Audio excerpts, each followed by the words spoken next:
គេលុបដកបានដងហើយនៅមិនព្រមរៀងនៅតែមកចូលកម្លាំងជាតិទៀតគេធ្វើគ្រប់រូបភាពហើយនៅតែមកទៀតហេតុអីបានមកដោយសារតែយើងគិតថាទី1យើងជាប់ឆ្នោតពីប្រជាប្រដ្ឋទី2យើងចង់រក្សាស្មារតីដើមរបស់ម្ចាស់ឆ្នោតដែលបោះឆ្នោតឲ្យយើងព្រោះយើងជាគណៈបកកាន់នៅលទ្ធិជាធិបតេយ្យយើងរក្សាស្មារតីដើមរក្សាគេថាអើយតួនាទីគណៈបកប្រឆាំងប៉ុន្តែយើងមិនមែនប្រឆាំងហ្នឹងប្រឆាំងបំផ្លាញទេយើងប្រឆាំងរាល់ការអភិវឌ្ឍរាល់ការគម្រោងណាដែលធ្វើបំផ្លិចបំផ្លាញដល់ប្រជាពលរដ្ឋឬក៏សិទ្ធិប្រជាពលរដ្ឋចឹងហើយខ្ញុំសូមលើកទឹកចិត្តឲ្យបងប្អូនដែលជាក្រុមប្រឹក្សាជាប់ឆ្នោតដូចខ្ញុំពិចារណាម្ដងហើយម្ដងទៀតឡើងវិញថាតើយើងគួរតែជ្រកនៅគណៈបកមួយណានៅផ្ទះមួយណាដែលធ្វើឲ្យម្ចាស់ឆ្នោតយើងមានភាពកក់ក្ដៅកុំទៅជ្រកផ្ទះគេផ្លង់រឹងរបស់គេផ្ទះរបស់គេរស់មិនស្រួលទេចឹងខ្ញុំសូមលើកទឹកចិត្តនិងទទូចឲ្យពិចារណាឡើងវិញបើទោះពេលនេះក្រុមប្រឹក្សាជាប់ឆ្នោតដែលមិនទាន់ហ៊ានចេញមុខដោយនាងខ្ញុំប៉ុន្តែខ្ញុំសូមលើកទឹកចិត្តថាឲ្យជួយពីក្រោយសិនក៏បាន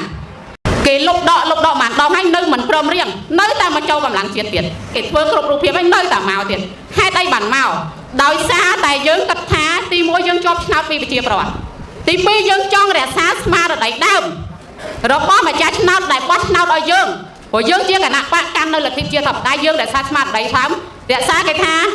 អើយ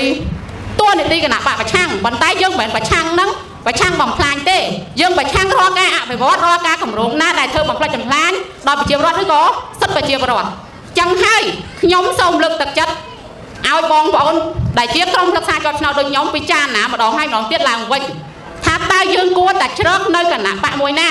នៅផ្ទះមួយណាដែលធ្វើឲ្យម្ចាស់ឆ្នោតយើងមានភាពកក់ក្ដៅកុំទៅជ្រកផ្ទះគេផ្លង់រឹងរបស់គេផ្ទះរបស់គេរស់មិនស្រួលទេចឹងខ្ញុំសូមលើកទឹកចិត្តនិងទទូចឲ្យពិចារណាឡើងវិញបើទោះពេលនេះក្រុមប្រឹក្សាជាប់ឆ្នោតដែលមិនទាន់ហ៊ានចេញមុខដោយនាងខ្ញុំប៉ុន្តែខ្ញុំសូមលើកទឹកចិត្តថាឲ្យជួយពីក្រោយសិនក៏បានគេលុបដកបានដងហើយនៅមិនព្រមរៀងនៅតែមកចូលកម្លាំងជាតិទៀតគេធ្វើគ្រប់រូបភាពហើយនៅតែមកទៀតហេតុអីបានមកដោយសារតែយើងគិតថាទី1យើងជាប់ឆ្នោតពីប្រជាប្រដ្ឋទី2យើងចង់រក្សាស្មារតីដើមរបស់ម្ចាស់ឆ្នោតដែលបោះឆ្នោតឲ្យយើងព្រោះយើងជាគណៈបកកាន់នៅលទ្ធិជាធិបតេយ្យយើងរក្សាស្មារតីដើមរក្សាគេថាអើយតួនាទីគណៈបកប្រឆាំងប៉ុន្តែយើងមិនមែនប្រឆាំងហ្នឹងប្រឆាំងបំផ្លាញទេយើងប្រឆាំងរាល់ការអភិវឌ្ឍរាល់ការគម្រោងណាដែលធ្វើបំផ្លិចបំផ្លាញដល់ប្រជាពលរដ្ឋឬក៏សិទ្ធិប្រជាពលរដ្ឋចឹងហើយខ្ញុំសូមលើកទឹកចិត្ត